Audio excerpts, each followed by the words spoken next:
We're all out of practice. Yeah. So you'll appreciate this, because I was just saying before we started that between the two of us, I'm the idiot when it comes to, camera stuff, videography stuff. You remember I was telling you like that last the magazine read through that I uploaded back in December. Yeah. I said something just didn't look right. Like the camera that was pointed down at the magazine, I felt like it just looked weird. Like when I would move my hands, it just didn't look right. I'm like, I don't know what's wrong or whatever. And then, not this last weekend rental, but the Granada one, I did the same thing. I took the magazine out and was like, oh, check out this renovation stuff. And then I was editing and I'd kind of forgotten, but I saw it. I was like, oh, this looks weird still, And I'm like, what's going on? So I took my camera off the thingy, whatever the mount is, and just went through the settings. And I found, I don't know why it was like this, but the shutter angle was set to 11 degrees. Oh. Like, I don't know why. Yeah. I don't know how it ever got set to that. So I put it back to 180. So now we're hopefully. Now it should be good. Yeah, I never use like the actual angle numbers. I just use like the like 50, 60, for 60 hertz, just so I can match it up better. I guess it just makes sense to me. Oh, I'm just dumb. The actual angle, because I can change the how the numbers are displayed. Yeah, but I choose to use like the speed. Yeah, I'm not doing it because I'm cool. It's just that way I don't have to do any math. You just leave it on 180, and then it just doesn't matter anymore. Right. Yeah. Well, see, I have to run it at 50 because these lights behind me. If I turn it to 60, you'll see the the refresh on them. So I always got to leave it at 50. Usually, you should leave it at like double your frame rate. So I'm recording it. Yeah. 24 or 23.98. Yeah. And so I'd run it at 50. Right. But I would have to do it at 50 at 60 also at 30 because you'd still see that. Yeah.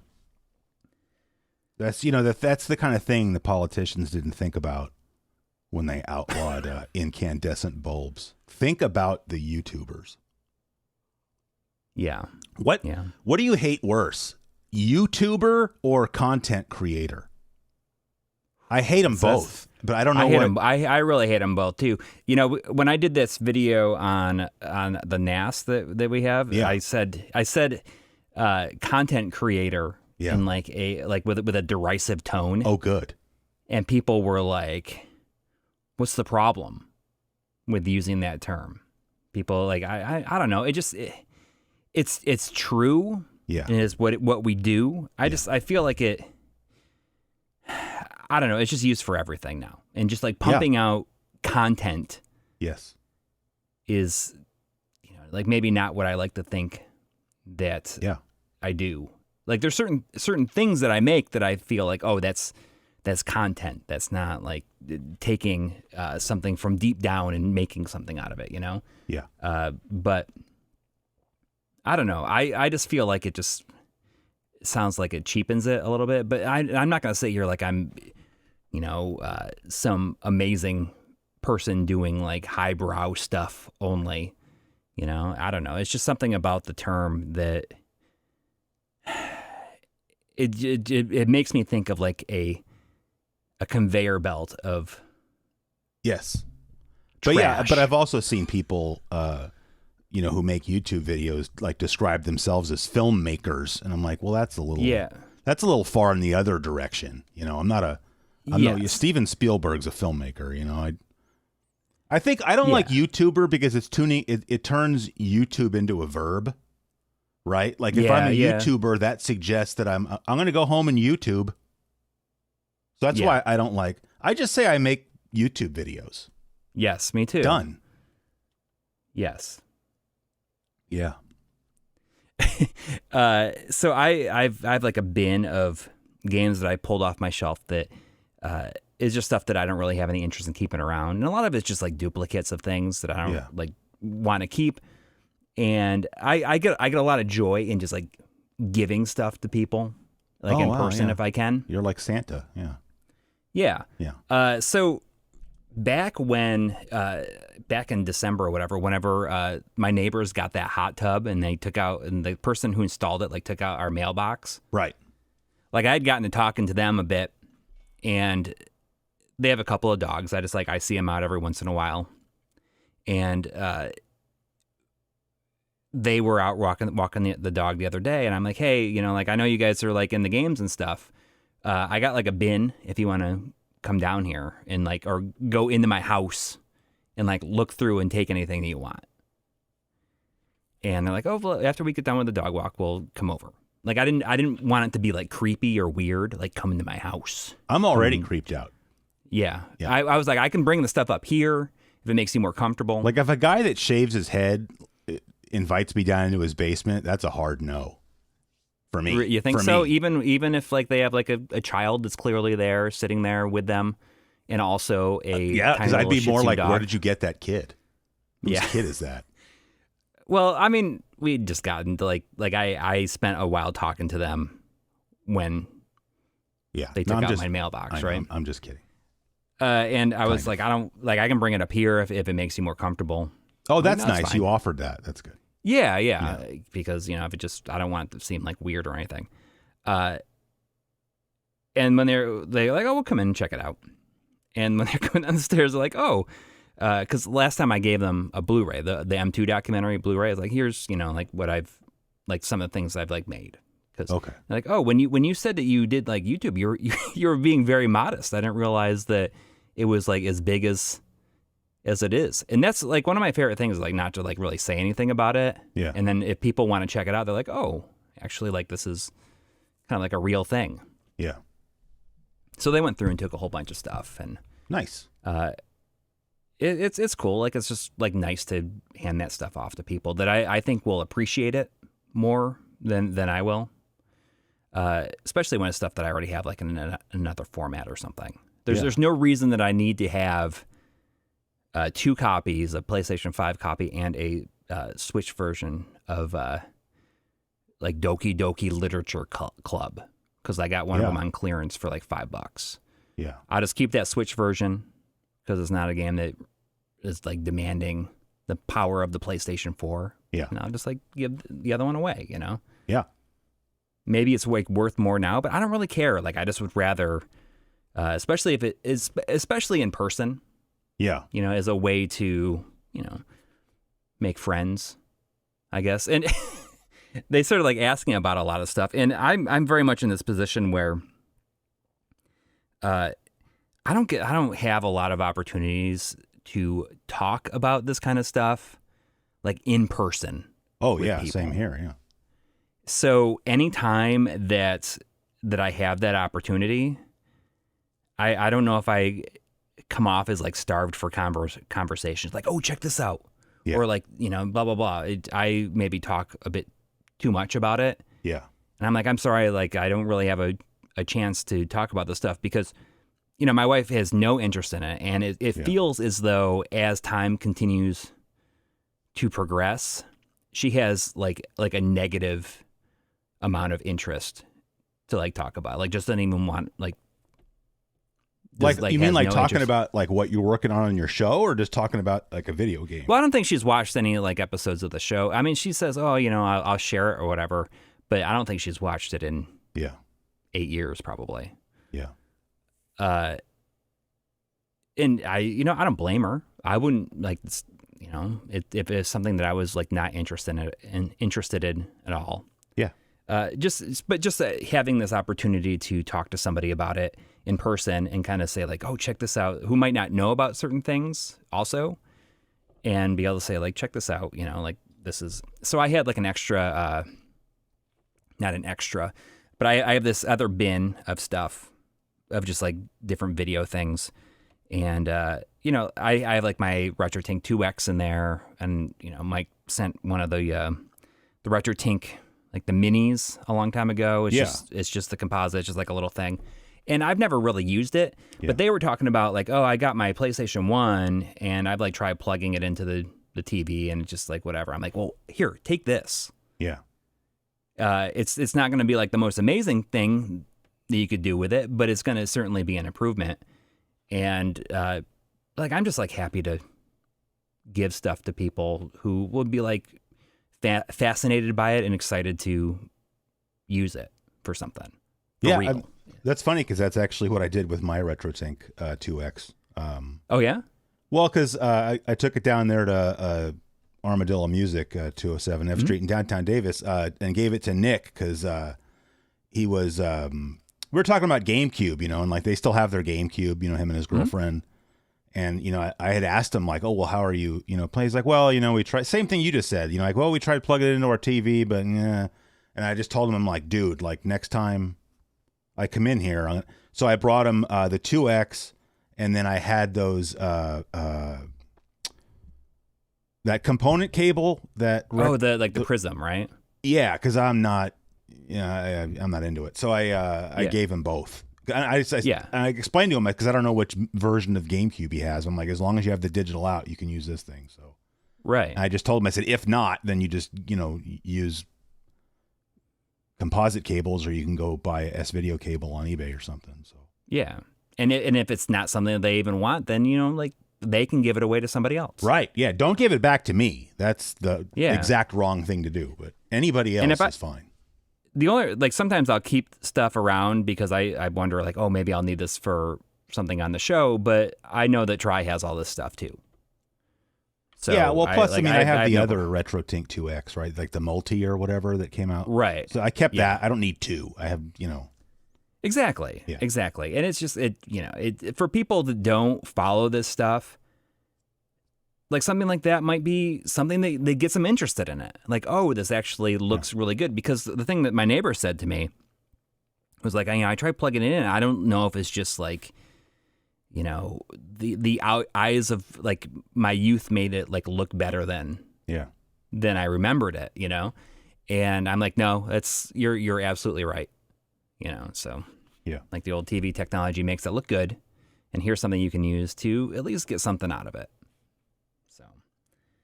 It's just cool. Like I don't know. I think it's fun. Recently, I also met somebody at, in my son's grade, like their parents. I was picking up my son from after school one day, and another kid in his class, parents were sitting out there, and they said, so. I heard your son talking to my daughter and said that you just finished Final Fantasy VII Rebirth. So I'm like, oh, yeah. And like, well, we're like playing it. We're at put it like 30 hours into it. We're at this point. Yeah. So immediately like that like launches in a whole conversation, and having somebody that's that's going to school with like another set of parents that are like into this stuff, because there's people that are like into it, but then there's people like playing Final Fantasy VII Rebirth. I feel like that's another tier than just people saying, oh, I really like playing, like Madden and stuff. Right. That's like another level up. So like that whole conversation ended up with me getting like their Discord usernames. Oh, thank goodness. And I think their daughter, who's like friends with my son, I think that they like get along really good. And my son said yesterday, she told me once that she had a 10% crush on me. I'm like, well, that's something. Not bad. Not bad. Yeah. So, I think my son maybe has a thing for her though. Oh yeah. He wouldn't say that otherwise. Right. And I'm like, oh, because there's somebody else that in his class that another classmate says, oh, you have a crush on so-and-so, in the way that 9-year-olds do, right? Yeah. And he's like very adamantly like, no, I don't. And I think it's because he has a thing for this other girl. And I don't know. It's just funny because I'm like, well, keep talking to her, stay friendly. Like maybe you guys will date later on. Yeah. And he's like, unless she like moves away just as I'm about to ask her out on a date. He's already like defeating himself over it, right? Pretty young to be so pessimistic. Right. Yeah. But it's good, and it's cool because like at least they're kind of like into the same thing. Like she just finished that Princess Peach game. Yeah. And she has a birthday party coming up, and like, oh, maybe she'll invite you to her birthday party. Yeah. And I found this store in a mall close by. It's called like Lunchbox or something like that. And they have like all these, they have like things from all kinds of like random like pop culture things. And like Spencer's or something, you mean? Or well, no, it's like more curated than that. Okay. But they have a whole like Miyazaki section of like handmade, like Totoro. Like they have like Totoro socks, and he's like, oh, she's like really into that. I'm like, well, when her birthday comes around, we'll come here and you can get her like something from there, like maybe like a Totoro backpack. Yeah. And he's pretty good with saving his money, so I'm like, well, you hold on that money and you can use it to get her a present like that. Because, a Totoro backpack is like $30. Yeah. Which is, a lot of money, especially for a 9-year-old, right? Yeah. Okay. Yeah. I mean, it's just cool that like, you're saying you could talk to other parents, about like Final Fantasy VII Rebirth and stuff, like, yeah, like my situation's even worse just because I don't play modern games, because I have the same thing. Like there's a grad student in my lab who, he got a PS5 pretty early on. And so I'll always ask him just as a conversation thing. Oh, what are you playing on your PS5, Yeah. And, last time I asked him, that's what he was playing. Oh, I'm playing Final Fantasy VII Rebirth. And I was like, oh, that's cool, But then I have nothing to add to the conversation because I'm just like, yeah, still playing Sega Genesis, and then that kills it right there. But you don't play only old stuff. I mean, you dabble in new stuff, and yeah, I'm but sure I barely I couldn't tell you the last time I turned on my PS4 or my Switch. Oh, it's been quite some time. Okay, well, you should play the Final Fantasy VII remake. I still haven't bought that game you told me to buy. I haven't even opened it yet. Or no, I bought it. I haven't played it. Oh, Tunic. Yeah, it's still... No, I opened it because I wanted to see all the stuff that was inside it, but I haven't... yeah. And it's funny because it was like a Friday when I got it, And, I got it at the P.O. box, and I was like, oh, after work. I even showed it to a couple people at work. Like, yeah, I'm going to go home. I'm going to play this weekend. And then I didn't. Yeah.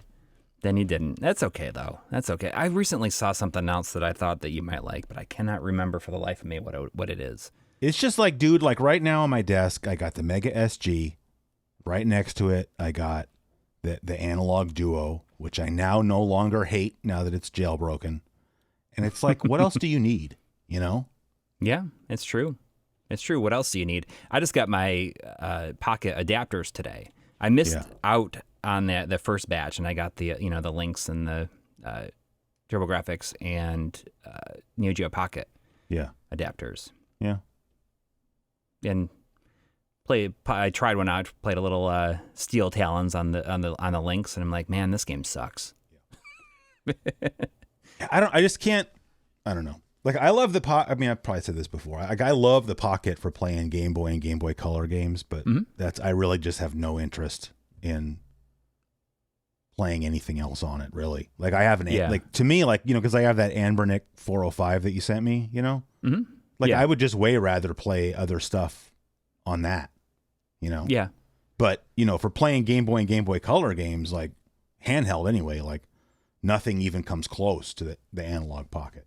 So like I'm satisfied, like, because to me that's kind of what it was really designed for anyway, and it does a good job at it. But like I've been using that Anbernic, that's a good like weekend rental machine, because like I just whatever game I'm playing, next week or whatever, I just bust it out on the Anbernic when I have time, even if then get some thoughts collating, I guess. Well, like yeah, or I'm around. trying to get good at the game, so I don't make too much of a fool of myself.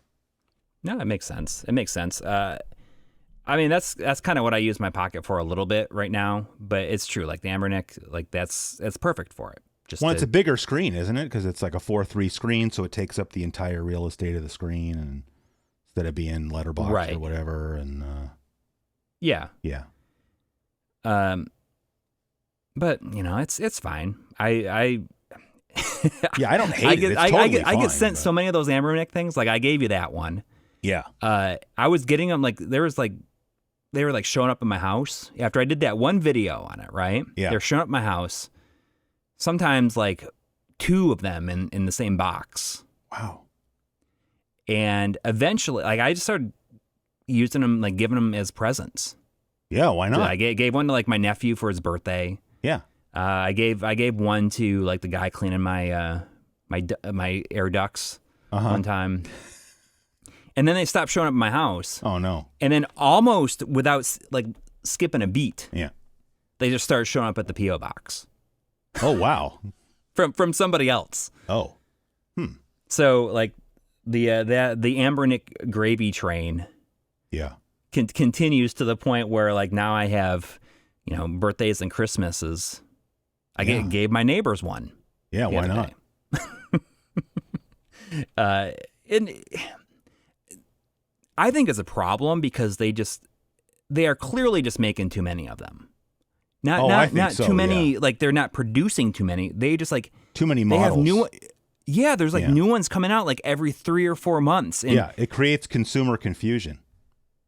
Yeah. And who you get one, you're immediately going to have buyer's remorse. Be like, oh, I should have waited a month and gotten this new one. Yeah, I just think like, because usually they'll have whatever model they'll have, there's like the expensive one and the cheaper one. Like here's the one that's got a metal chassis, maybe has some tech differences inside, and then here's like the more affordable like plastic one. Right. Just do that. Like every year come out with a new that and you're covered. Yeah. Because I was even looking at it the other day because I was wondering like, well, what else is out? Should I get a different one? Like what? And I was looking and I'm like, oh my God, like this is so much stuff and I don't even know the difference. And so I just closed the tab. Like I don't even know why I was, you know what it is like that 405 has the D-pad on the bottom and the analog stick on. I just wish they were reversed. It's really just that. And it's really not that big of a deal. That's why I like the horizontal one. I kind of want one of those. I was looking at the one that's like Game Boy kind of looking, but I don't know. I've got mine all set up with the custom, and I don't know. If I get a new one, it's too much work. I'm fine. Yeah, unless you're like Retro Game Core, a great channel. Yeah, it like tirelessly covers these things. Yeah. I can't imagine staying on top of that scene. Yeah, having it be something you enjoy. I've also gotten a lot more into playing with there's like an emulation suite for Mac. Oh, you had mentioned that recently. I have that on my laptop, and then I bought. It's funny. All my 8-bit DOE controllers are 2.4 gigahertz. Because I just always buy those, and so I realized I didn't really have a good Bluetooth controller to use with my Mac, and so I bought a Bluetooth the M30 from 8-bit DOE, the one that's like a 6-button Genesis pad. Yeah, like a white one. They had like the new white ones, right? Yeah, well, I didn't buy the white one, but okay. Well, I have one of the white ones, but it's 2.4.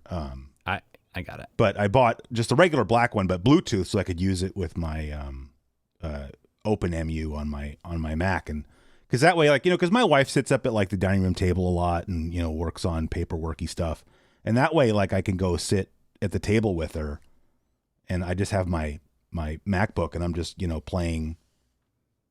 Whatever game I'm working on for the show, instead of being taking notes down here, right? Mental notes.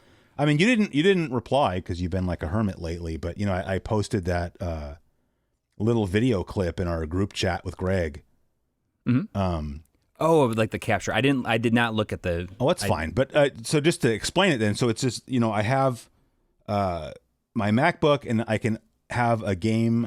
So I always use there's like this CRT setting you can use on that emulator. Yeah. That I think it adds the CRT curve and some scan lines and maybe like a little bit of blurriness or color bleed or something. It looks really, really good. But it does the curve too. Because normally, I record, gameplay footage for the show like normally, and then I have to add all those settings after the fact. But of course, I don't add scan lines, but I add CRT curve, Yeah. But this way it does it already. But I can just I have OBS like running in the background. And even though I have like the game full screened, OBS in the background is recording the gameplay footage. And I was just like, man, if I could just use this, because it looks better than what I'm already doing, because it really looks more like a legit CRT. But, you don't know what YouTube's compression is going to do to it. And then if someone's not watching, I've been uploading lately in 4K, but like if someone's not watching it like in at least 1080p, it's going to look like garbage, which is a shame. Yeah. Yeah. And I don't use a lot of the CRT stuff on the RetroTink 4K because I can't record it. I don't want to record it and save that for the future. If I need to use it, is for a specific reason. But I don't know. I think that's really cool, and so it runs pretty good on a Mac. Oh yeah, I'm not playing anything newer than 16-bit stuff, so I don't know. I don't mess around with trying to emulate PlayStation or N6. I know it can do N64. I've never messed with it. Yeah.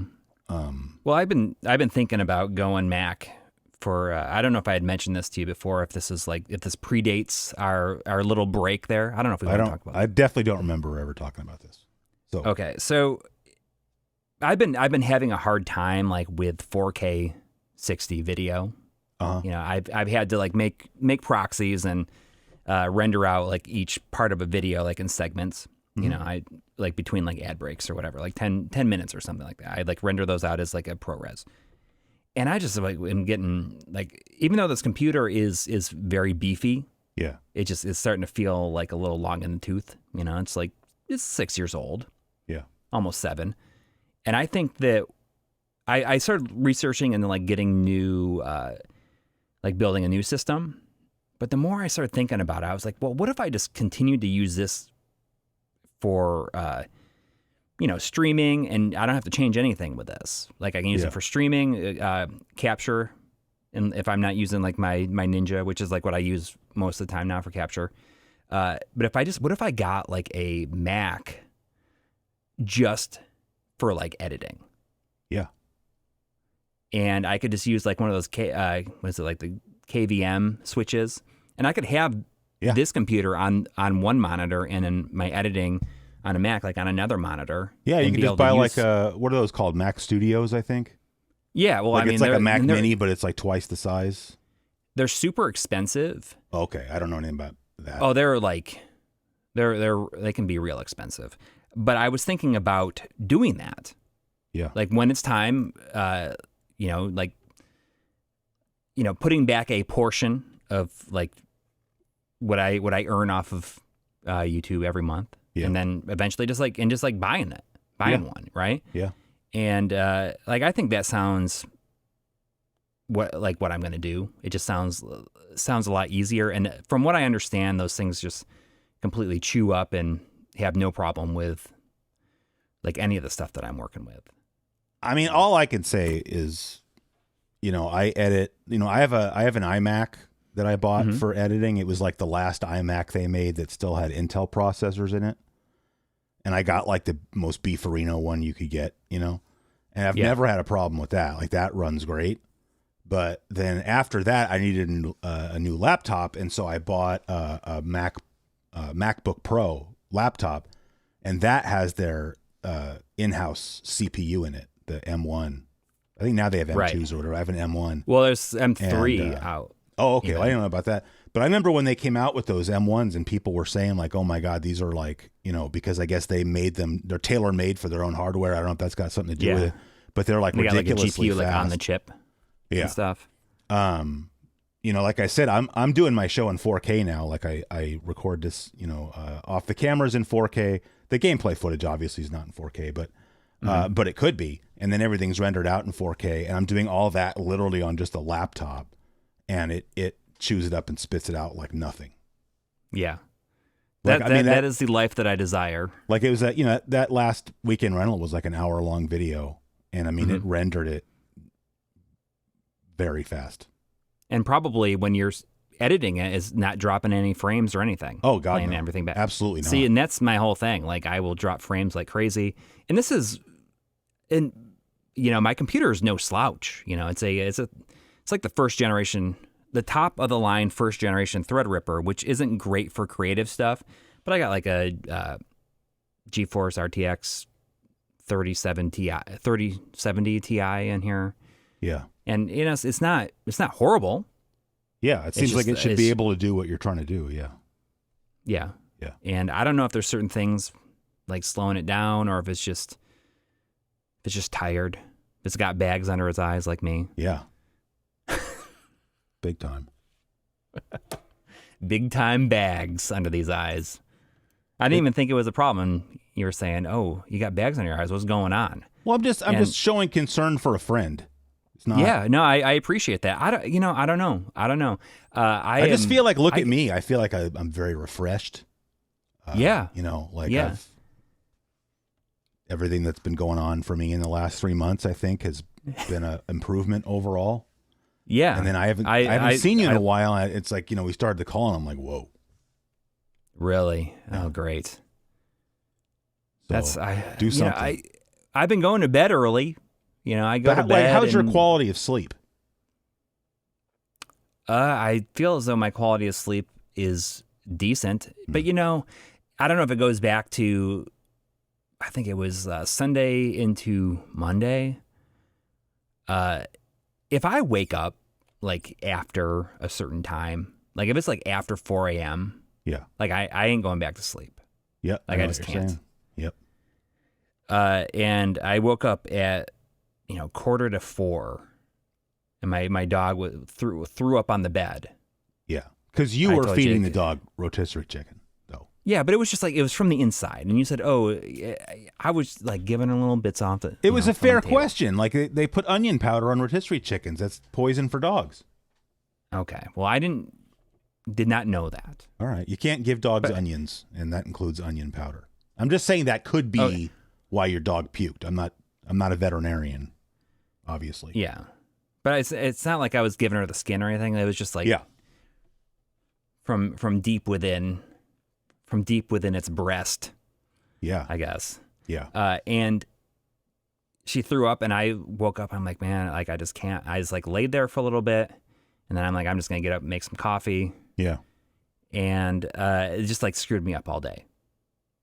I usually can recover from it, but I just couldn't focus at all. I don't know if I'm just tired or whatever. Like I don't know. I've been trying, like I've been exercising more. I got some I've been getting into like kettlebell workouts. Yeah. So I wonder if that has anything to do with it. I don't know. I feel sore and tired a lot, but I also feel like my mind is okay. But I never realized I had like bags under my eyes. Maybe I need to look into getting a CPAP like my wife has.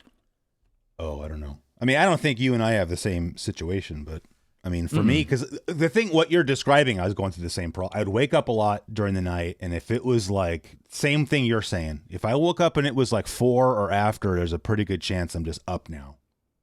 Yeah. And so I was just constantly... Because you start thinking about like, oh, I can do this, I can get this done. Or just like kind of get ahead on stuff, and it's kind of nice. Yeah. Especially like, well, it's probably different for you, but like as someone with kids and everything, like getting up and knowing that I'm going to have all that time. Yeah. Of just like quiet, and it's just, it's nice. No, I get it. But I'm saying like ever since I've been on this medication, like I sleep like a baby. It's crazy. Really? Like I had forgotten what it felt like to get a good night's sleep. See, that's the thing. I don't feel like I get bad sleep. Yeah. I mean, when I fall asleep, I will sleep just fine. At least I'm not, if I am waking up, I don't know. And someone says, oh, you should try to like track your sleep, like using your watch. Yeah, definitely you can and do that. Yeah. But it's just the idea that like I hate having it on me when I sleep. But I get it. It'll automatically make me not sleep well because I have it on my wrist. Yeah, but the person has a point. You should, because it'll also tell you if you got if you're having sleep apnea, which is what the CPAP is for. So, yeah. So I think that I'll do that.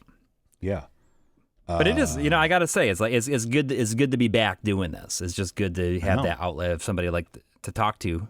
I was kind of curious. Speaking of that, like, do people reach out to you all the time too, or is it just am I sort of the de facto leader of the show that everybody's reaching out to me? Like, no, there's been people asking about it every week on our live stream. There has been people in our Discord asking about it. Okay. Maybe not as actively as they ask you. All right. Which I'm not complaining about that. It makes me feel bad because I tell people, yes, the show's coming back. We're just not over. I don't tell people come talk to you, which is what I should tell them. Well, I keep telling I Coury we should get back to recording. It says, yeah. You just say that. I've just said that we've had a lot of stuff going on. Yeah. So it just hasn't worked out, and I think that's true. It is, but I also think that like once you get out of the habit of doing something, it becomes harder to get back into. It's like doing this show every week is like flossing. Once you start flossing every day, it just becomes a habit, and you just do it. Right. And then you stop doing it. And the next thing you know, you've got your dental hygienist laying guilt trips on you, Yes. And saying like, I don't know what we're going to do. Speaking of which, the last time I got my teeth cleaned, it was like the equivalent of getting your test back in school and getting like an A+. It was great. Oh, that's nice. She's like, I don't know what to tell you except just keep doing what you're doing. And that's all she had. That's awesome. I got nothing. Have I told you about my dentist? I told you about my dentist. Maybe. The dentist that I have, so I have like one tooth on the side here, like one of my molars that I had a filling in it from a young age. All right. And from a young age I'd also like grind my teeth. Yeah. So I have like one molar over here that is like mostly filling. Oh wow. Point. You should get a crown or something then, or an implant. Well, the thing is like that was as an option, right? But it's also not an option. Why? My dentist, like, he brings up every single time. He's like, I don't know what we're gonna do if something happens to that tooth over there. Every time it's like, I don't know what we're gonna do. That's all he said. I don't know what we're gonna do. That's constantly. Like every time it's like, I don't know what we're gonna do. Where did he get his? There's not enough there to put a crown on it, and I can't really like put another filling on it. Implant. If anything happens, I don't know what we're gonna do. Does he not know that an implant is a thing? Like, where did he get his dental degree? Like Ecuador or something? It just sounds like that's not what you want to hear. Well, that's like if you took your car to the mechanic and the mechanic was telling you like, oh man, there's this thing going on with your radiator, and if it blows, I don't know what we're gonna do. That's put in exactly a new one, bro. And every time, it's like it's the same thing. It's like, I've got to keep an eye on that one. I don't know what we're gonna do if anything happens to it. Good I'm like, Lord. That's your job. That's your job. Yeah. Like, just do something about it. If you lived in like a mess up, like then you fix it. Well, if you lived in like a town with a population of like 500 people, I would understand, what you're going through, I guess, because maybe that's the only dentist in the area. But I mean, you live in a pretty big city. Like, have you ever thought about just getting a new one? Oh, well, the thing is, I just found out recently that they are no longer taking my dental insurance, so I get to find a new one. Perfect. No, that's a perfect out, especially since my kids, like when my wife changed jobs back in November of last year, all the kids are on my insurance now, so yeah, we can all like switch it up. Seriously, you should get an implant, though. I have one; they're great. Is that the kind where they like have to put like the little post and they screw it on there? Yeah, they drill. I mean, it's going to make it sound really like, but I mean, getting a crown is no joke either. So, in fact, I think getting over here, I think a crown is worse. Like I have one crown on a molar, and then I don't know what you call your front teeth. One of my front teeth is an implant. So I've gone through both. Oh, like holy cow! Like what? Your entire front, front tooth is an implant. Yeah, this one, implant. Wow. Okay. How did that happen? When I was a kid, my tooth got broken in half. Like it's a long story. It wasn't a fight or anything like that. It was just me being a stupid kid. Teeth stuff is the same thing as like eye stuff to a lot of people. For me, that's like, true. The idea of like teeth. Well, anyway, so it got not cracked. It got literally broken in half, and I went to a dentist. I had to have a root canal done, and then so that way the tooth is dead, right? Root canal, they pull the nerves out.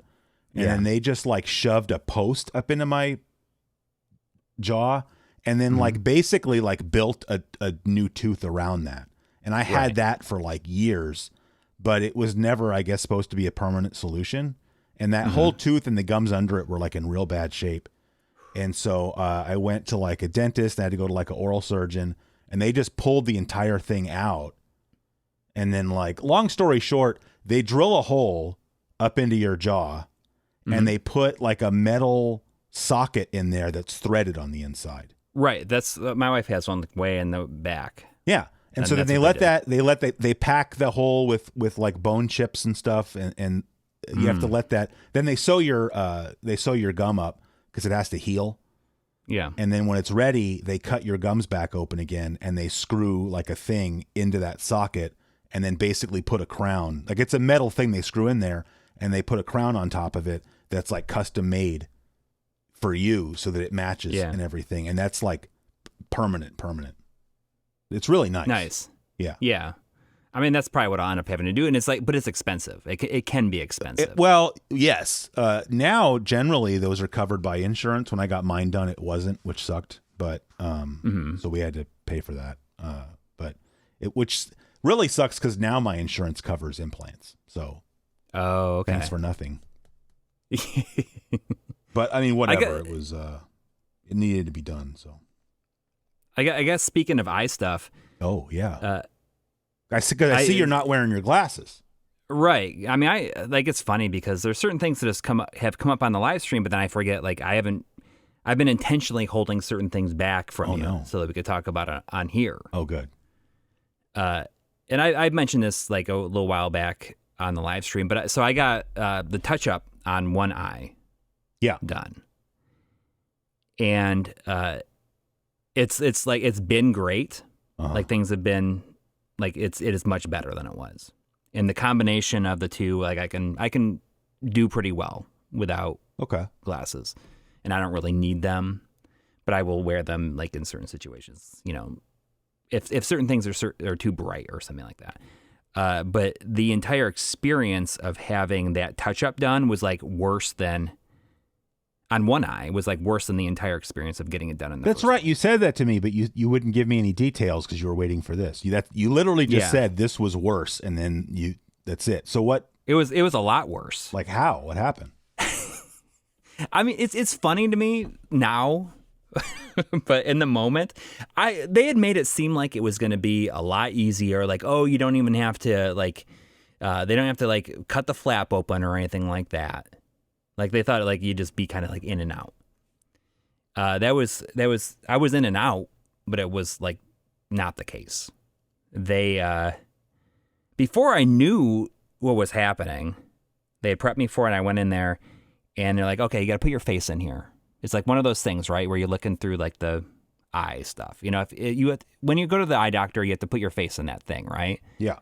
Like a free will, you rest your chin in there and you look. To like look at the hot air balloon thing or something? Yeah, but there was no thing like that. But he was like looking. Then the doctor was right there, and he's like, "Oh, I remember you." And I'm like, "Come on, good." Well, but he probably says that to everybody. Like he sees so many people every day. There's no way that he recognized me from. Yeah, it's like the stripper that says 20 you're her 20 favorite minutes customer ago, or whatever. You know, like a 20-minute stint 6 months ago, right? Like maybe like a fleeting memory of something that may have happened. Yeah. And before I knew it, maybe he's like, a fan of the show and just didn't want to say anything and make it awkward. Well, yeah, I mean that's exactly what he's doing. Yeah. But I had my face in this thing, and he's like, "Okay, I'm gonna pull the flap up." What? And before I even knew it, he's like, you know, when you go to the dentist and you have like they're cleaning your teeth with that little like hook thing. Yes. Well, it felt like that's what he had like in my eye, trying to like grab the flap and pull it up. Like I hate this already. Yeah, that sounds awful. And my face is in this thing. I'm like, wait a second, and he's like in there trying to like just kind of brush against it and lift it up. Yeah. And I like had no prep at all that this is what was going to be happening. Yeah. And he's like, he's like, you got to stop blinking. Easier. And I'm like, said than done. Yeah. What do you want? What do you want me to do? Yeah. Like, I can't help it. And I feel like if I even like move my face in any direction, like you're going to permanently blind me with this thing. Yeah. Like, what if it just like, boop, like, oh, shoot, I'd accidentally like jabbed your eye with this thing. Yeah. And he's kept on trying it. And eventually, like, he's like, you got to stop blinking. And he's like, all right, we got to go over here.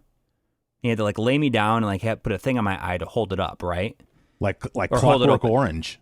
Yeah, well, it's just like the kind of same thing that they did the first time. Yeah. But the thing that gets me is like, it seemed like he was like annoyed that he had to go do that. Right. Like, well, if you're going to be a big baby, we got to go stick you in the apparatus. Yeah. Now I guess we got to go over here. You know, and this guy is apparently does more of these things than anybody else in the U.S. Yeah. So he's probably like, man, you're hurting my numbers here. Oh, hurt my numbers having to like. What a dick! You know, I mean, that's just what I'm thinking that he was thinking. Oh, he didn't say that. No, he didn't say that. Oh, okay. But I feel like that's the reason he was annoyed, because he's like, I got to get to the next one. Yeah. So I can, you know, stay ahead of the game. Like the people like coming up behind me was like gonna take out my record of like number of Lasik procedures. And it was just really bad experience. Afterwards, like my eye like really, really itched, and I had like kind of like a shooting pain every once in a while. Yeah. It was just overall more painful than the entire both eyes done in the first place. The good thing is like it's a big improvement. That's so. Good. And I can get it done in the other one, but I feel like the way that it is now, like this one is compensating for this one, so it's kind of is evening it out. Yeah. And I'm okay with it. You know, if I like look out one like this, then it's definitely blurry. But when I have the other one like pretty clear, yeah, then it compensates for that. Yeah, as long as you're happy. So, yeah. Yeah. But whew, man, it was like just not a good experience. And no, that sounds awful. That's like it sounds like if you went to the doctor like for a checkup and you got like a prostate exam without any warning. Just like, okay, I just need you to turn around for a second, and the next thing you know, bam, finger. You know what I'm saying? Yeah. Like, whoa, just tell me. Yeah, maybe use some lube if you don't mind. I mean, let me know it's gonna happen, and like maybe that little hook thing was softer than it looked, but I mean, I don't. It like I couldn't see it. Nothing it feels soft, I think, when it's in your eye. But there's just like no lead up. Kind of like, oh, put your face in here. It's like, okay, so I'm just gonna get right in there and I'm gonna lift up the flap. Yeah. I'm like, first off, when the discussion first happened about getting this touch up happened, you were saying, oh, we don't have to lift up the flap or anything. Right. We just like shoot a laser through and like adjust it accordingly. So it's okay for now. Like it's good. It's much better than it was. And like I've noticed that my eyes will get very dry when it's like when it goes from like a warm day to a really cold day, and vice versa. It's almost like a like allergies, I guess, probably will affect me in the same way that allergies like make me feel like garbage. Right. At times. This seems like a good a time as any to let people know that you're listening to episode 53 of Here's My Question for You. This episode of Here's My Question for You is being brought to you by Plastic Hand Pencil Toppers. Get your plastic hand pencil topper wherever plastic hand pencil toppers are sold. Yes. And before you know it, you're just getting a plastic pencil hand checking your prostate. Oh, God. It would just end up staying up there. That's not good. Before you even know it, without any lube, any. Have you seen those videos where you can get like plastic hands for your cat? Yeah, I'm not. They just go on and like it's very, very funny. Although I did we just put claw covers on Ladybird's claws. Oh, really? Because she's messing up our house too much, and I was so worried about it. Like, oh, it's not cool to put that on. You know. Whatever, she could not care any less.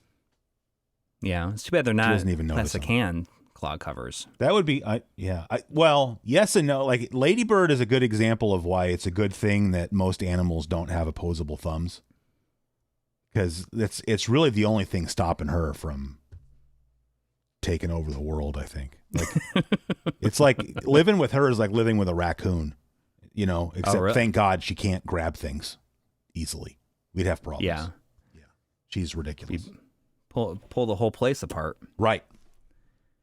I thought it was very funny. And I was looking at them on Amazon, and I was like, oh, maybe I should get some of those. That would be kind of funny. But maybe I don't know. It sounds like a waste of money ultimately. Yeah. I don't think the cat would particularly enjoy it either. Oh, it is. Sophia would be like, absolutely not. Yeah. Absolutely not. I mean, she basically doesn't even barely likes to be touched.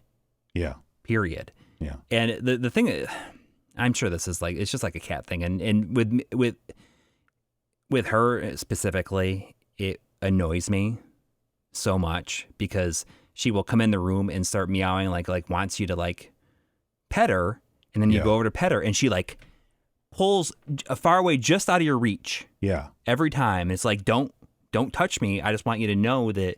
Are you sure she doesn't want to play? Because that ladybird does that because she wants to play. I don't know. She wants me to throw a ball around with her or something. That's what she's into.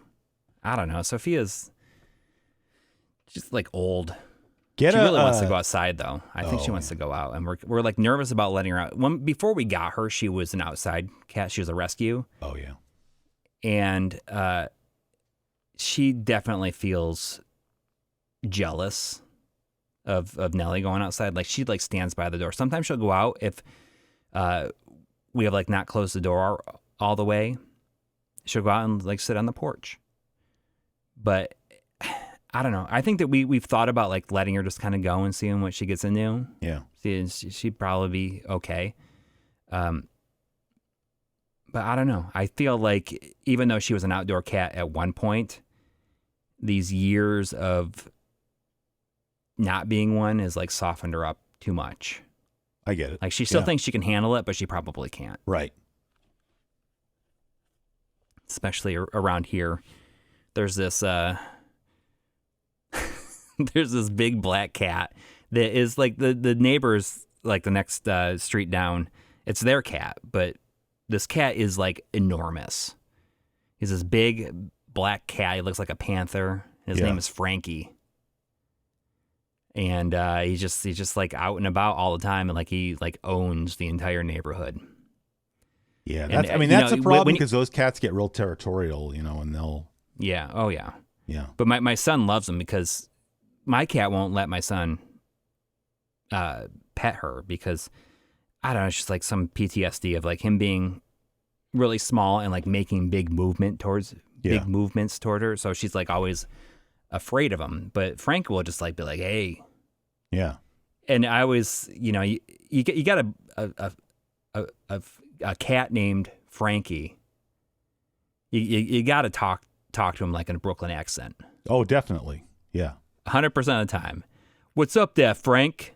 You know, you know, you got to hit him with that every time. Man, I was hanging out we all went, like everybody in my lab, you know, including the professor. We all went out yesterday for some beers, you know. Mm-hmm. And I made a joke that was like a reference to the Untouchables.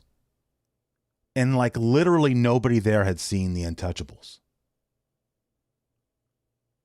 I only know that I've never seen it.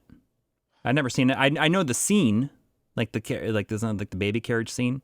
Yeah. No, it is. It was like parodied in multiple things. Yeah. Probably like Hot Shots.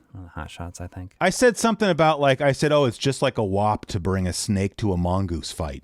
And I thought that was pretty damn funny. And everybody's just looking at me like, what?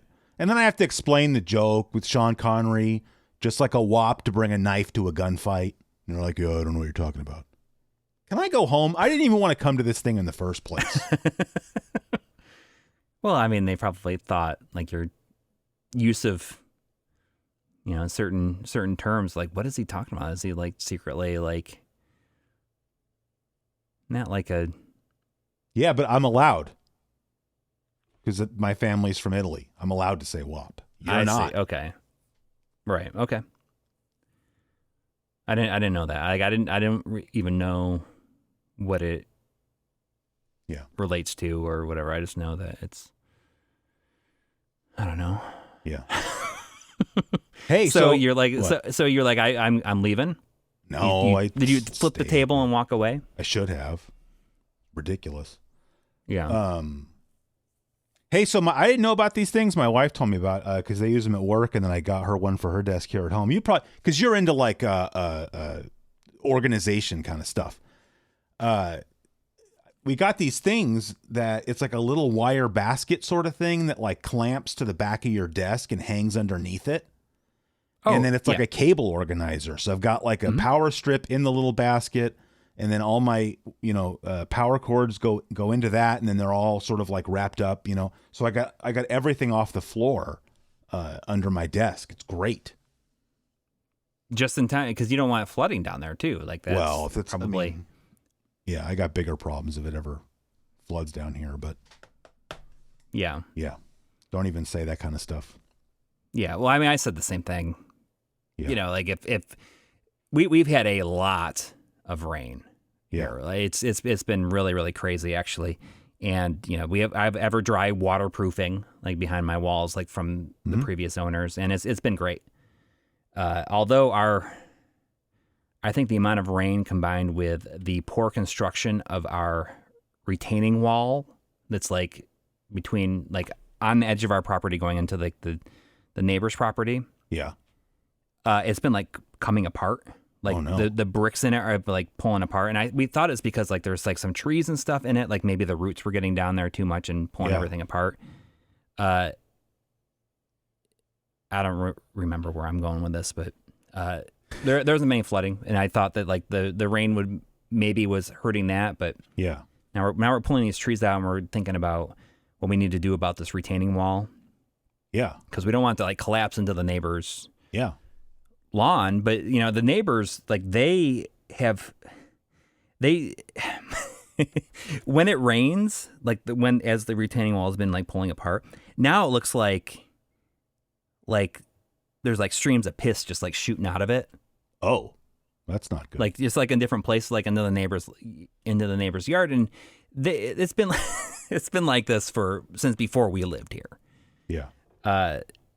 And they're like their backyard is like been, it becomes like swampish when it rains a lot. And they did all this stuff to try to like fix it. Like they built this like ditch and like this drainage and everything. And it's like has done nothing. And they're like, I think our backyard is sinking. Like it's just going to end up being like a sinkhole or something. Yeah.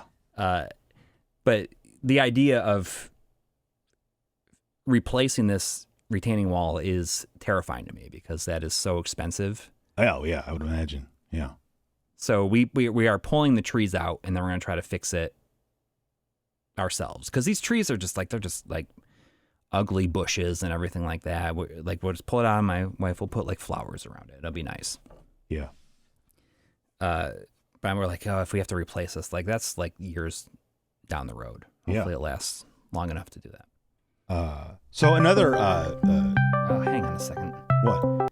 I was getting another call from like a work thing. Like started coming through, but I will Good Lord. I ignored the call. Good. So another development that's happened around here that might be of interest to you. I just bought well, let me back up a little bit. So, I've got my stereo system in my living room, right? And I bought a new amplifier, a year or two ago. Modern, amplifier, and then I've got my turntable, speakers, whatever, but this amplifier has like digital inputs in it, so you can, for what I was interested in doing is, you can if you plug in a CD or DVD player with a digital output, you can plug that into the digital input on the amp, and you figure that probably the amp has a better DAC chip in it than whatever. And for some reason, I just gotten it into my head, like, oh, I just really want to try that, because I've always had like sort of classic, like older CD players because I just like them and I like some of the features they have. Yeah. And, I just never really thought about the fact that, those players are going to have really old DACs in them that probably don't sound that great because I don't really go down the whole audiophile rabbit hole. But for some reason, I just had this stuck in my head. I just really want to check this out. And then I remembered that I have a DVD player upstairs in my office. Like it's like this industrial DVD player. And it's old, but then I looked on the back and it has audio out, or a digital audio out. And it was great. So I just took it downstairs and I plugged that into one of the digital inputs on the amplifier. And the difference in the sound quality was shocking. Really? So you picked it up right away. You said, oh, yes. And that's like the first time people say, oh, you do this, you do that. It makes a big difference. I've never noticed any difference. I think most of that stuff is all BS. But I plugged this in and I was like, wow, like that sounds way better. And so I ended up buying a new CD player. There's a matching CD player for my amp. So, and so it's made by the same company, obviously. So the CD player already has a really nice DAC in it because it's basically the same DAC that's in the amp. But then that CD player also has a digital output. And so I got that all set up. And I've been really into listening to CD. I'm really starting to get turned off for multiple reasons to vinyl. And, oh, really? Yeah. And so now I've started just buying a lot of stuff on CD with sort of an eye on at some point getting rid of a lot of my vinyl. Interesting. So, and I'm just telling you that because I know you listen to music, and it just, we're in this time period where CDs are still really cheap. Yeah. And, I just kind of feel like now's the time because I like having physical media I don't want to get into all the reasons why, but I like having CDs. Like streaming is awesome. I pay for a streaming service, but generally speaking, I would rather just have a CD, if it's an album that I'm into. Yeah. So, and I know, down there you've got like your, home theater type of receiver, which therefore no doubt has digital inputs. So, Yeah. I run my CD player into. Oh, good. It. Perfect. Yeah. Well, never mind. It's good. Like when I do listen to CDs, that's how I do it. And I also, I have a DVD VCR that I can play CDs in as well, and I run that. Yeah. And I have a lot of my old CDs. I have like multiple like books of CDs. And I don't buy a lot of vinyl. Like it depends on if like the mood strikes me. Yeah. But a lot of times what I'll do is I just use like the Bluetooth audio connection from my phone into the AirPlay feature on my receiver, and we'll listen to the stuff like that. Yeah. And I know that like there's different like lossless versions. Like I know that I'm not sure if like, because Tidal did that, and then I'm not sure if like Apple did that because they did that. Yeah. But there's like lossless quality or whatever, and I don't know. Like everything's like Atomos. Yeah, I don't know. I don't mess around with that stuff, but I do like having the lossless. What I have for that, I don't like streaming Bluetooth music from my phone. Not really, because I think I can necessarily tell the difference. But just you're draining the battery on your phone, and that way, if you walk too far away from your receiver with your phone, the music will get cut off. I bought this little. It's this company called WIM. I think it's like WIIM, and they make multiple different products, but they make this one thing. It's like the size of a hockey puck, and it has Wi-Fi in it, and it has like a line level out, but it also has a digital audio. It has an optical out, and it's like a streaming endpoint. So like I have that plugged into one of the digital inputs on my receiver. And then if I open the Tidal app on my phone and play music, there's a little button in the app you push to say where you want the music to stream to. Okay, so that's like what it'll stream. No, because I'm saying this thing will directly stream because that thing has Wi-Fi. And so Tidal is directly streaming to that little hockey puck. And then it's just outputting the ones and zeros. So you can walk away with your phone and it doesn't matter because your phone is your phone is nothing more than a remote control in this situation. Okay. And that way you're not using Bluetooth, so you're getting the lossless audio if that makes a difference to you. Like I said, I don't care as much about that. So do you have to activate that on that service then? Like how does it get the It'll detect that it's on the same because it's on the same home network. Like Tidal will look for things that can be endpoints on your home network, and so it'll see that, and then it'll just allow you to stream directly to it. And that thing is like less than $100. Okay, it's real cheap. And like I just use the AirPlay, and if you're worried about whatever, whoops, I have like a thing right here, and I just can I'll use my phone it's just like a magnet thing, so I can just charge it wirelessly, and I can just use it. What have you been listening to lately? I've been listening to a lot of Stereolab. Oh, okay. I was thinking about buying. They just came out with like this 5 CD set of. They've always done this thing. It's like they call them switched on, and it's like they make albums. Stereolab does, and they're just albums. But then they'll come out with these other releases that are sort of like compilations of like here's songs that we made that are not on albums that are just we released them as singles, or we were just doing some other weird stuff. And they call those switched on. And like the last one just came out in like 2022. And then they came out with this 5-disc set where it's all 5 volumes of Switched On. And I was thinking about getting that because I don't have any of the Switched On compilations on CD. So yeah. Can you stream those then? You can stream. Oh them, yeah, right? Yeah. I'll add that to my I don't know. You should. I forgot if it's the first one or the second one that was really good, and then the last one's really good too. It's just like generally albums have kind of more of a flow to them, and this kind of isn't really that because some of the stuff is like doesn't really fit in with other stuff. Because it's just a compilation, right? So but there's a lot of cool songs on those. I mean, I think they kind of hit their high point in the mid '90s. So I forgot there was a Switched On that came out, I think, right before Emperor Tomato Ketchup, the album, and then Dots and Loops came out right after that, their next album, and like those are all really, really good. But I really like the last Switched On Volume 5 is called Pulse of the Early Brain, and the first song on there, it's like 10 minutes long. And it's called Simple Headphone Mind, and I really, really like it. But it's very like kind of avant-garde. Like it's a weird song, but it's like right up my alley. That's I'll add that. I'll add it. I need some new stuff. I think I mentioned to you before that I've been listening to like that new Black Keys album. Yeah, and like it's like not even a band that I really even cared for very much. I love Black Keys in with like Imagine Dragons, but that's probably just my own ignorance. No, I mean I could see how that would be the case. I mean, maybe I don't know. I think that it's just like two people. Yeah. But I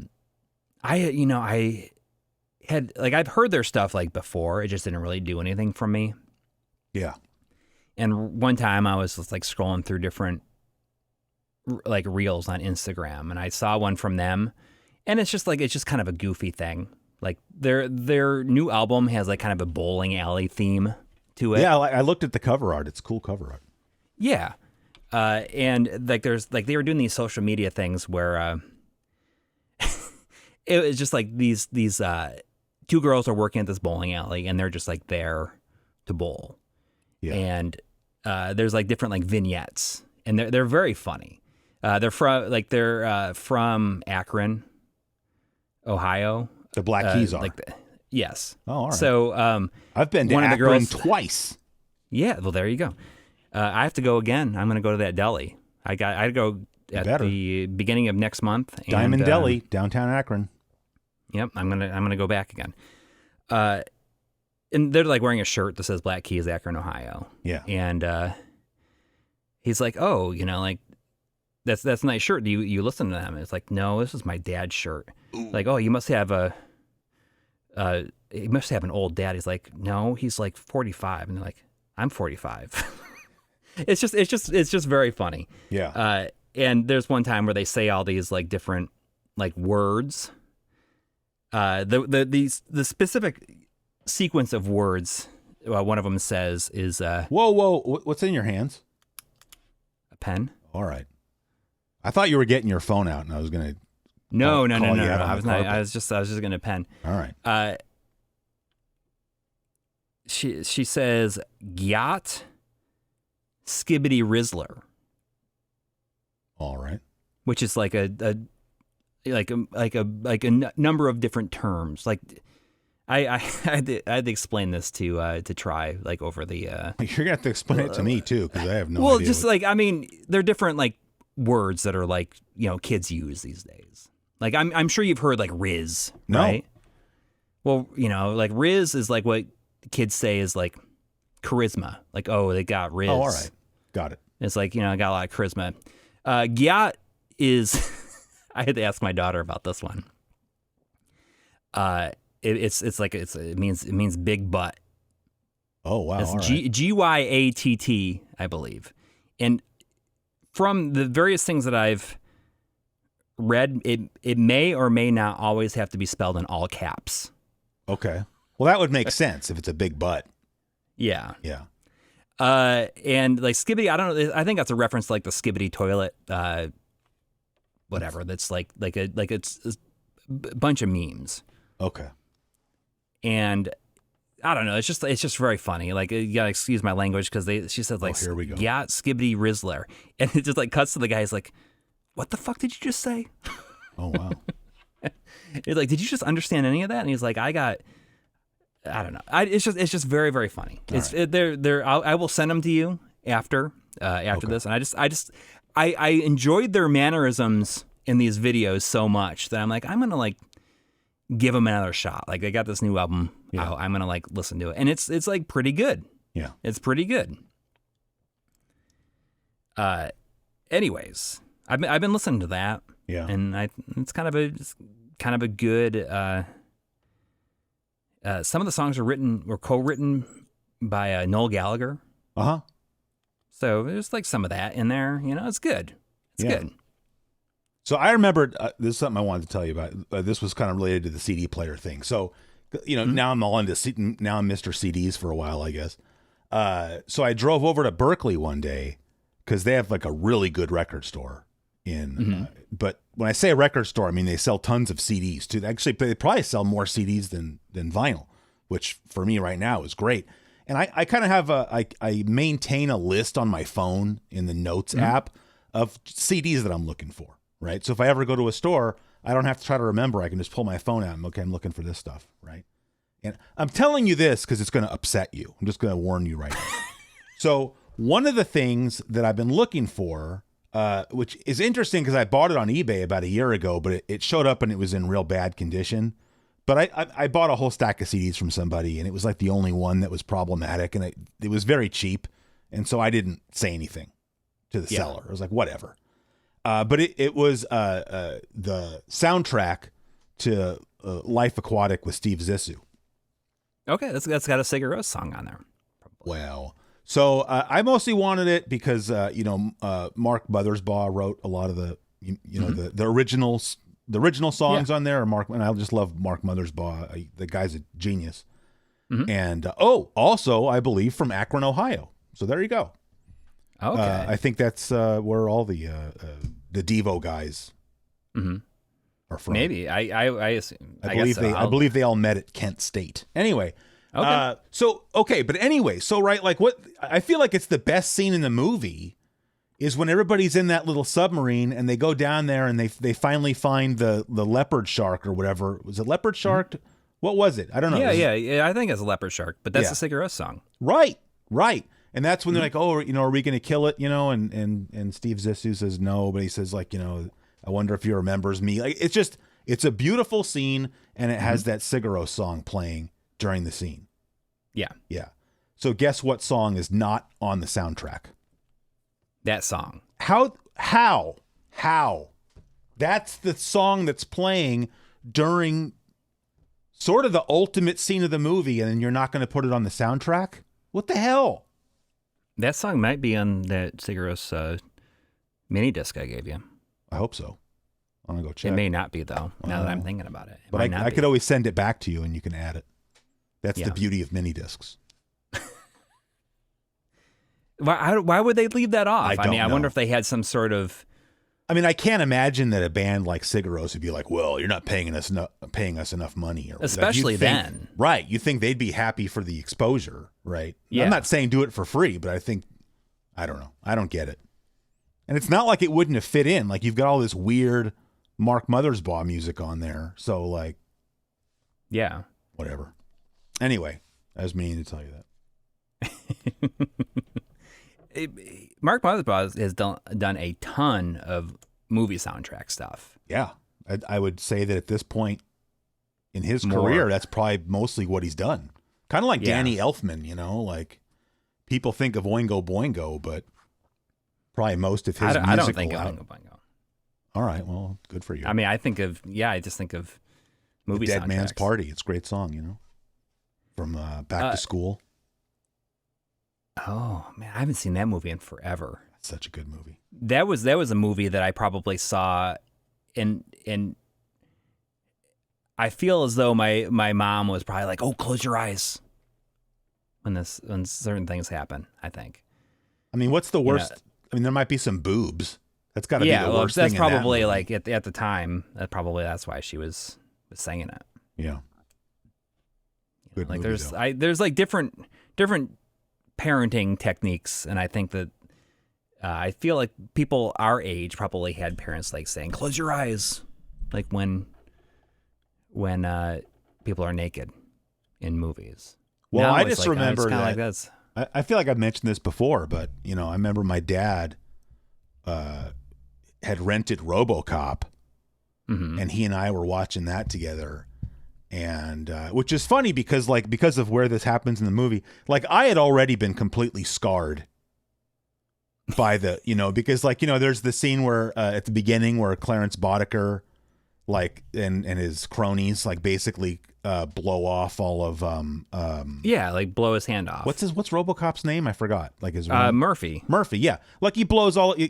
Which is funny because I forgot which one of Tim Rogers' videos that's in where he keeps showing it, and I'm like, stop showing that. That was one of the most scarring things of my childhood was seeing that. But then also it happens so quick. Yeah, too. but it's just it has so much build up when it happens. That's I think that is the scene where they had to literally cut frames from that shot to go from an X rating to a R rating. It's pretty bad. But then there's the scene later where what's the name of the robot that was the predecessor to Robocop? Ed 209. Ed 209, right. That scene is also not early in the movie, but I'm saying I saw that too. And that's also very graphic, right? And my stepmom had nothing to say about that. And then there's the scene where that one guy is snorting a line of coke out of that lady's cleavage. Yeah. And that's when my stepmom's like, "Yeah, you got to go. You're not watching this anymore." And I'm like, "Really?" I already want to cry. Is that before or after RoboCop shoots the guy in the dick? Oh, I don't know. I don't remember seeing that back then. So maybe I feel like that happens during the montage, cleaning up the city montage. No, that sounds like something you would put in a cleaning up the city montage. Yeah. Well, exactly. Yeah. And that was fine. So that's oh, we got to go. We can't watch this anymore. Yeah, that's I don't know. My stepmom sucked, but that just speaks more to her upbringing was very religious, and so it's yes, something like that where there's a little bit of sexual content is far far than some guy being tortured by having his hand blown off with a shotgun. Somehow that's okay, right? It's well, that's what it's saying is having a good time is not okay. Yeah, they're just having a good time. Yeah, yeah. In that scene, right? So just to clarify, if she had made me leave when Boddicker shot Murphy's hand off, we wouldn't be having this conversation right now because that would be a completely reasonable thing to do. Because I was 9. Yeah, so I shouldn't have been seeing any of that stuff. So it was on home video, right? Yes. I mean, my dad. I always talk about how my dad took me to see that movie in the theater. Yeah. There's just no discussion or anything about it. There's just It was fine. There was no like, my dad was never like, oh my gosh, I shouldn't have taken you to see that. Like maybe he was thinking that, but he just wanted to go because he wanted to go himself, right? Yeah. Well, I mean, I don't remember my dad saying anything about it, but I don't think he knew ahead of time either. It was just like, and like I said, I'm 9 years old. So it's like, hey, do you want to watch a video about or a movie about some guy that gets turned into this robot cop? Like, yes, of course I want to see that. That sounds awesome. Well, it amazes me that for all the content in that movie, then they had like cartoons and everything. Yeah.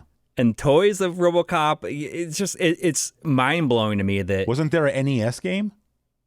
Yeah, there's an arcade game, all this stuff.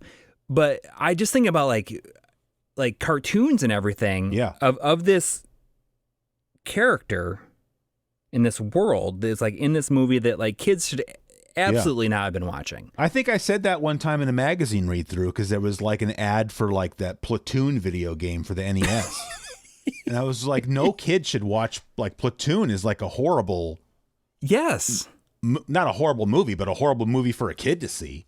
Dude, that would be such a good like video to make. Like just saying, I can't believe they made a video game for kids based on this property. That sounds like a good theme month for weekend rentals, what that sounds like.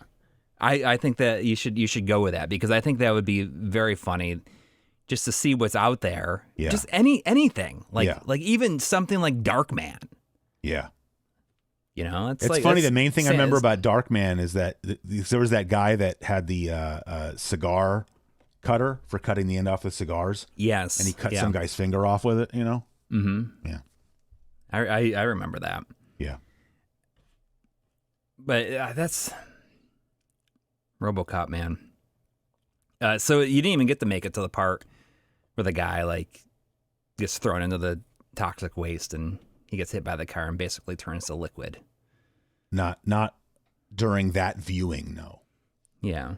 I don't know if I talked about it on here. I always laugh about the fact that so my friend Greg and I like really liked RoboCop when it was new, and his older brother had rented it and like dubbed it onto a tape, right? Yeah, so of course. That's watch what we did back then, yeah. And we used to like watch it all the time. And I was the best man in his wedding, and I like talked about how we've always had this joke about the guy in the toxic waste. And I like said it to like this whole room. I was like, you know, we were watching a lot of stuff that like we probably shouldn't have. And I think that people mind were thinking like, oh geez, are they watching like pornos or something? Yeah. But no, I'm like, but you know, like this one movie we watched RoboCop all the time. And there's this one part where this guy gets thrown into this vat of toxic waste, and he comes out and he's like, "Help me!" Yeah, and he gets hit and turns into liquid, and it's like, and it's still like a running joke with it. So I had to like bring it up like during my best man speech during that. Yeah. Did you guys ever do it? Since you mentioned like copying, because my dad always did that. Like he would go rent videos. And then, you know, we happened to have 2 VCRs in the house. And so we would always make copies. But he would always set the recording VCR to LP so that you got 4 hours out of a tape instead of 2. And we would always put, so like all the, you know, dubs or whatever you want to call it, all of our tapes that were like copied movies were like all double features, which is pretty cool. That's amazing, yeah. Because you'd put two movies that kind of went together, right? You wouldn't put like RoboCop and then like Labyrinth, but well, it depends on what. Yeah, I mean, we used to do. I have a whole bunch of those tapes actually. That my mom used to record stuff off of HBO. Yeah, we didn't have 2 VCRs, so we didn't do it. So like, if we ever got like a dub of something from somebody, it'd be, you know, just hand it off to us. Yeah. But we used to. I laugh about it now because it's such a funny way to like steal cable. Yeah. Like back in the day, I probably have mentioned it on here, but there was a point when we had like, we wanted HBO and we couldn't afford it. And the cable box that you would get from like, I guess, it was Paragon cable for us. Yeah. It eventually became like Time Warner cable. they would have a little box, and you run like the cable into it, and it goes to your TV, and it's just like a dial. It had maybe like 30 channels. So your cable box had a physical dial? Yeah. So you had to get up and go change a channel like you would if you had a TV that just had a dial. Right. Oh, wow. Okay. I've never seen one. And I always remember that because HBO was channel 16. Okay. 15. So 15 was Showtime, 16 was HBO, and 17 was Cinemax. Okay. And there was a way to unscramble your stuff. Uh-huh. And all you need to do is take a piece of cardboard and slide it in the top of it, like from the front panel to like the housing. You just slide it in the top, and it just like unscrambles it. That's weird. Yeah, I have no idea what it was. So it must have been some sort of like magnet or something in there. Maybe. Like I don't know how it was scrambling the picture. But like that worked for like years. I mean, I guess that makes sense because it had to be something that could be like remotely disabled, right? So I think that I don't know. I don't know how they would have done it, but yeah. But so basically, you're saying you had free like HBO, Cinemax, and Showtime. Yes. So you guys were paying for basic cable. Yes. Okay. Yeah, because you needed to do that to get the. Well, that's pretty awesome. The box, but yeah, it's just funny thinking about how that was the workaround. How does that even? Like, I would be very curious to see what it is, and I'm sure there's some breakdown of it online. I was going to say that sounds like something that like that technology connections guy on YouTube should make a video about. Right. Speaking of which, he did a video about dishwashers that's very, very good. Yeah, you wouldn't think. And there's a long video. Are really, really good. Yeah, but I'm saying you wouldn't think that like an hour-long video about dishwashers would really be that interesting. But I was hooked. Yeah, I haven't watched anything of his recently, but his rise to fame was meteoric. I feel like it just really. Yeah. He probably is bigger than most of the people in that space at this point. Yeah. And it's I think he's so watchable because he's like so quirky. He's exactly the kind of person you wouldn't expect to be making videos like that. Yeah. At one point he was. I don't know if he is now or how much help he has or if he even has any help. Yeah.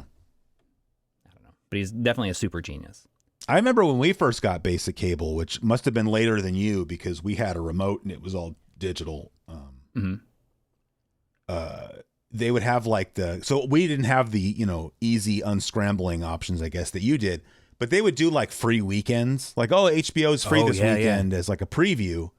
Mm-hmm. And we figured out that because they would send a signal to your cable box to unscramble HBO like on Friday night.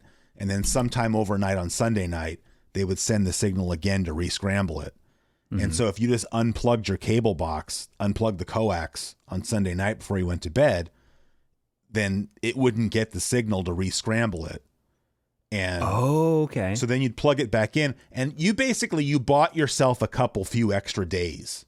Cause like the cable people weren't stupid. They would send out a second signal, like on Tuesday or Wednesday, but you'd get a couple extra days of free HBO. That's the farthest we ever got as far as what you're talking about. But I think somebody made a thing that you would put between the coax cable and the box that was some kind of filter that you could buy, like, black market kind of thing, that could intercept those. It would filter out those signals probably. Yeah. That would be amazing. Yeah. That'd be very smart. And it's always cool to see that kind of stuff. Even then, like the F the man. Yes. Type stuff. They were still F the man. Yeah. But those free preview weekends is when they would show like all their best stuff too. Oh yeah, of course. You're going to bring your A game for that. Yeah. I don't know why what we should have been doing is running the VCR the whole time. Yeah, I'm pretty sure that we did. Because we had so many videotapes of stuff, and I'm sure that I still have a bunch of that stuff in the closet. They have, it's all in my mom's handwriting. So she had one, like, and her her most watched double feature, I guess, was Aliens and Baby Boom. I think with Diane Keaton, I think. I don't know. Those are like the two movies that she watched all the time. It seems like an odd double feature to me. Yeah, but there's no theme to it. It's just because you could either have two movies, or if you run it like even an SLP, then you could fit 6 hours. Isn't that EP stuff? Oh no, that's SL. Where does EP fit into that?